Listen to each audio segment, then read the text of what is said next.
OBC मध्ये आला तर ओबीसीला मिळणाऱ्या हक्कामध्ये वाटा येईल.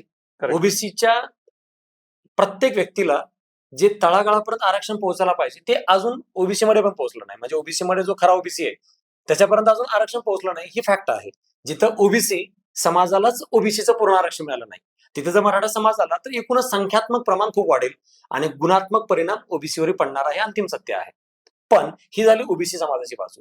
दुसरी बाजू असं आहे की मराठा समाजामध्येही मागासलेपणा आहे आणि या मागासलेपणाला दूर करणे, मराठा समाजातली गरिबी दूर करणे, मराठा समाजाची जी आर्थिक आणि शैक्षणिक स्थिती आहे त्याची स्थिती बघितली असता ह्या समस्येला उपाय काढायचं तर शासनाने प्रयत्न केले एसईबीसी किंवा काही ईडब्ल्यूएसच्या माध्यमातून तात्पुरतं आरक्षण देण्याचा.